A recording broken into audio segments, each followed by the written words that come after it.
नमस्कार प्रेक्षकांनो, इंद्रायणी या मालिकेच्या आजच्या भागामध्ये आपल्याला असं पाहायला मिळतं की इंदू घरामध्ये अभ्यास करत बसलेली असते. तेवढ्यातच तिथे सुशीला येते आणि इंदूकडे बघते. इंदूचं लक्ष तिच्याकडे जातं. इंदू तिला म्हणते, अगं आत्या, काय आहे हातात? सुशीला हातातली पिशवी दाखवत म्हणते, ह्याच्यात एक गंमत आहे, तुला बघायची का? इंदू म्हणते, खरंच? सुशीला तिला म्हणते, खरंच. घे, तुझ्या टपोऱ्या डोळ्यांनी बघ काय आहे हातात, घे. अगं उठ गं, केवढी घाबरते.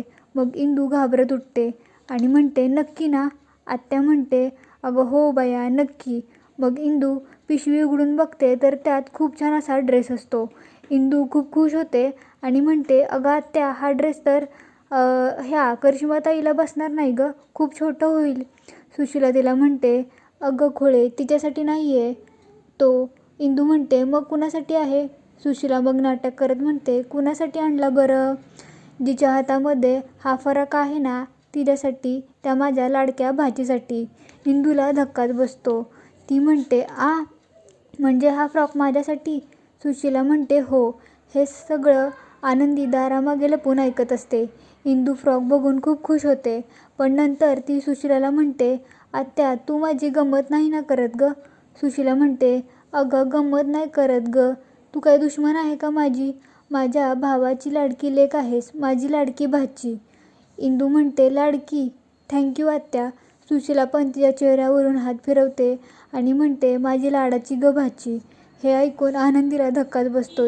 ती मनात म्हणते, या सुशीलाला नक्की झालंय काय? हिला काय इतका पुळका आलाय हिच्यासाठी नवीन फ्रॉक आणलाय. इकडे मंदिरात कीर्तनाला सुरुवात होत असते. व्यंकू महाराज विठुरायाचं दर्शन घेतात आणि इकडे तिकडे बघत असतात. ते पप्प्याला म्हणतात, पप्प्या, अरे इंदू कुठे आहे? पप्प्या इकडं तिकडं शोधतो आणि म्हणतो, माहीत नाही. व्यंकू महाराज म्हणतात, अरे माहीत नाही म्हणजे? तब्येत बरी नाही झाली आहे का तिची अजून?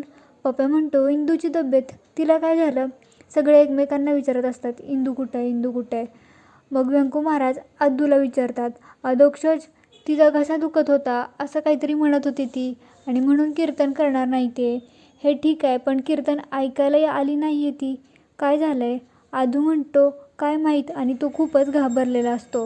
व्यंकू महाराज म्हणतात, ठीक आहे, जशी विठुरायाची इच्छा. मग ते रामकृष्ण हरी म्हणतात आणि मग कीर्तनाला सुरुवात करतात. रामकृष्ण हरीचा जय जयकार सुरू असतो. इंदू खिडकीत उभा राहून हे कीर्तन ऐकत असते. तिला खूपच दुःख होत असतं. इकडे व्यंकू महाराज कीर्तनाला सुरुवात करतात. सगळ्यांना दिवाळीच्या शुभेच्छा देतात. त्यानंतर ते तुकोबा महाराजाचा अभंग म्हणतात. त्याचा अर्थ सांगत असतात. तुकाराम महाराज सवयींविषयी सांगत असतात या अभंगामध्ये, की आपण सवयीचे इतके गुलाम आहोत की नंतर त्याच्यासाठी ते एका घोड्याची गोष्ट सांगतात. एका घोड्याला खूप तहान लागलेली असते. त्याचा मालक त्याच्यासमोर बादलीभर पाणी आणून ठेवतो आणि त्या पाण्यामध्ये एक गुळाचा तुकडा टाकतो. ते पाणी तो घोडा पितो आणि ते पाणी त्याला गोड लागतं गूळ टाकल्यामुळे. त्यानंतर ज्या ज्या वेळेला त्याला तहान लागते, त्याचा मालक समोर बादली आणून ठेवतो आणि गूळ टाकतो. घोडा पाणी पितो. हा क्रम दिवसेंदिवस असा सुरू राहतो. एक दिवशी परत एकदा घोड्याला तहान लागते, पण काही कारणामुळे घोड्याचा मालक त्या पाण्यामध्ये गुळाचा तुकडा टाकायला विसरतो. घोड्याला तहान लागलेली असते.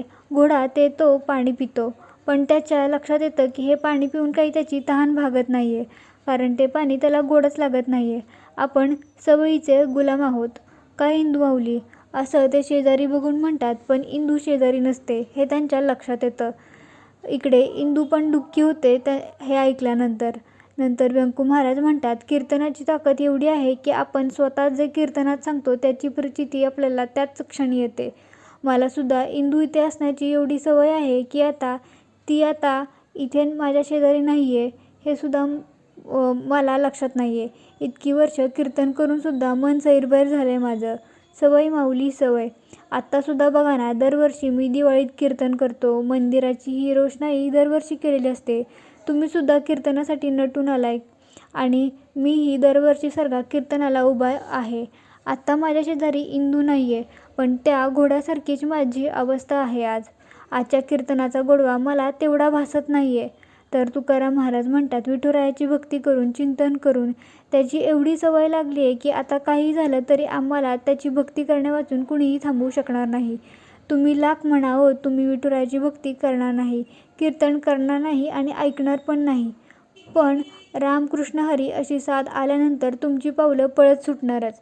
आणि मग इंदू इकडे पळतच बाहेर येते.